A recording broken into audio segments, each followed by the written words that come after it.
कि पहली स्टेज पे मेरी प्रेडिक्शन ये है कि मरीम साहिबा का ये केस फ़ारग हो जाएगा, मरीम की एक्विटल ख़त्म हो जाएगी, मरीम को पासपोर्ट उसका वापस मिल जाएगा, मरीम बाहर चली जाएंगी कुछ अरसे के लिए, उनकी जेन्यूनली कुछ हेल्थ इश्यूज़ हैं और ज़ाहिर है उसके अलावा भी सियासी तौर पे भी वो अपने वालिद से मिलना चाहेंगे। उसके बाद नवाज शरीफ साहब वापस आएंगे, जब वापस आएंगे तो उन्हें प्रोटेक्टिव बेल लेंगे, मरीम नवाज साहिबा साथ लेकर आएंगी, उनके फिर प्रोटेक्टिव बेल मिलेगी उन्हें, फिर वो अदालत में जाएंगे, फिर नैब को बुलाया जाएगा, नैब आएगी, नैब को पूछा जाएगा जी सबूत दें कि ये एवन फील्ड जो केस पैसे थे वो नवाज शरीफ के थे, और तो वो नैब के पास सबूत कोई नहीं है, तो फिर नवाज शरीफ साहब को ये केस ख़त्म हो जाएगा। इसी तरीके के साथ वो जो दूसरा केस है नवाज शरीफ साहब का अजीज़िया वाला, उसमें भी बड़ी दिलचस्प बात है। उससे नवाज शरीफ साहब को कहा कि ये जो स्टील मिल है सऊदी अरेबिया में, ये इसके पैसे कहाँ से आए आप बताएं। उन्हें कहा जी मैनू नहीं पता, मेरे प्यो दी हैगी सी, वो फौत हो गए ने, उन्होंने पूछो जाके तुसी, तो मैनू क्यों पूछते, मेरा तो कोई रोल ही नहीं है, अगर है तो दसो की है।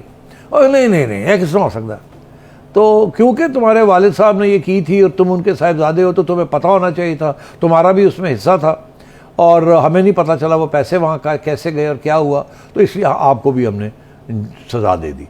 अब वो भी जाके वो भी सज़ा ख़त्म हो जाएगी। तो मियाँ साहब के ख़िलाफ़ अब तीन चीज़ें हैं। एक ये उनकी डिस्क्वालिफिकेशन इकामा वाली कि जी आपने एक इनकम थी आपके पास और वो इनकम आपने ली नहीं, मगर फिर भी नहीं भी ली तो दिखानी चाहिए थी कि आपने आगे जाके लेनी है, तो उसके ऊपर उन्होंने मियाँ साहब को डिस्क्वालीफाई कर दिया कि तुम सादिक और अमीन नहीं हो।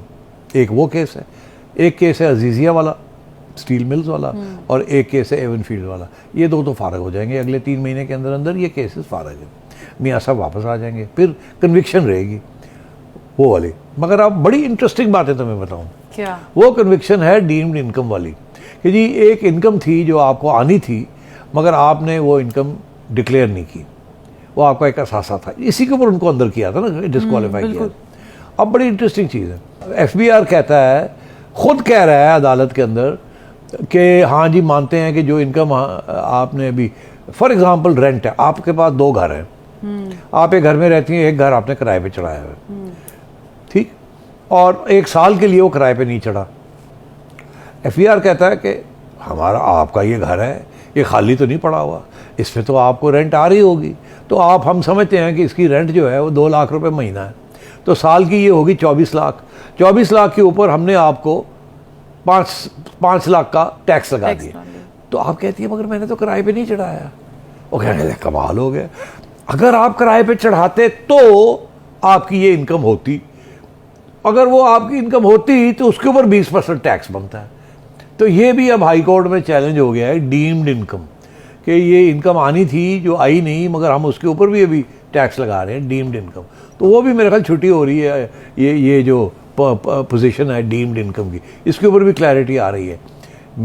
100% मैं आपको आज लिख के दे रहा हूँ कि वो जो डिस्क्वालिफिकेशन है वो भी चैलेंज होगी और ये सुप्रीम कोर्ट को रिविज़िट करना पड़ेगा ये सारा केस, डीम्ड इनकम वाला केस और इकामे वाला केस। इससे बड़ी नाइंसाफ़ी इस मुल्क में नहीं हुई, भुट्टो साहब के साथ हुई थी, उसके बाद ये सबसे बड़ी नाइंसाफ़ी हुई है, जो कि एक चीफ़ जस्टिस और एक बनने वाला चीफ जस्टिस दोनों ने मिल के ये इस किस्म की हरकत की थी, कंडेमनेबल इन दी एक्सट्रीम। ये सब साफ़ हो जाएगा, आप देखिएगा। और फिर उसके बाद उन्होंने अदालत ने आज एक नई इंटरेस्टिंग बात कर दी, उन्होंने नैब को तो ठीक ठाक खड़काया। उन्होंने कहा कि तुम पहले तो ये तुम कहते हो कि मरियम का हिस्सा था नवाज शरीफ की जायदाद में, तो पहले तो ये प्रूव करो कि वो नवाज शरीफ की जायदाद है भी कि नहीं, क्योंकि नवाज शरीफ तो कहता है मेरी जायदाद ही नहीं है।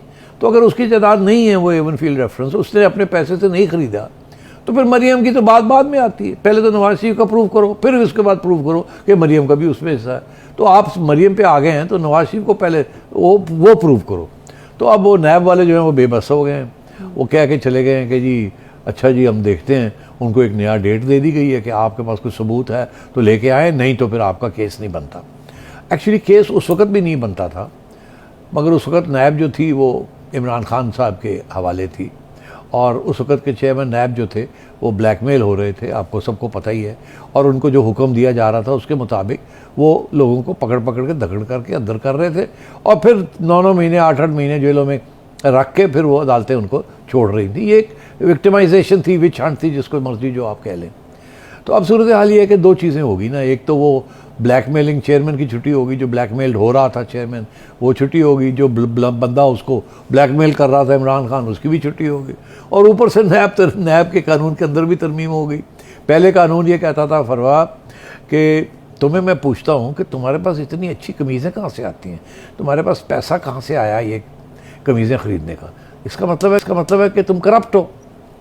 तो आज का जो कानून है वो ये कहता है कि आप मुझे पूछती हैं कि अगर मैं करप्ट हूँ तो आप प्रूव करें ना कि मेरे पास कोई पैसा आया कहीं जाली जगह से। पहले ये था कि आप प्रूव करें कि आपके पास पैसा जो है वो कहाँ से आया और कहाँ नहीं आया। इल्जाम भी मुझ पे और साबित भी मैंने करना, साबित आपने करना है इल्ज़ाम आपका। अब ये है कि इल्ज़ाम मैंने लगाया तो मैंने साबित करना, तो कानून भी अब तब्दील हो गया। तो उस सूरत में इसीलिए भी आपने देखा कि 50 के करीब नैब के रेफरेंसेस जो लोगों के ख़िलाफ़ थे, जिसमें सीनियर पॉलिटिशियंस भी थे, नून लीग के और साबिक वज़ीर आज़म पीपीपी के, उनके खिलाफ जो रेफरेंसेस दायर किए गए थे उसमें यही था कि आप प्रूव करें कि आप चोर नहीं हैं। ऐसे है कि जी तुम चोर हो, तुम कहती हो मैं तो चोर नहीं हूँ, अच्छा जी सबूत दें आप चोर नहीं हैं। अब ये है आप चोर हो, तुम कहती हो मैं चोर नहीं हूँ, मुझे सबूत दें कि मैं चोर हूँ, तो मैं कहता हूँ वो तो मेरे को कोई नहीं है सबूत, मुझे तो आप शक्ल से ही चोर लगती हैं, इससे ज़्यादा मेरे पास कोई सबूत नहीं। तो अब कानून भी बदल गया है, सियासी हालात भी बदल गए हैं, नैब के अंदर भी तब्दीलियाँ हो गई हैं।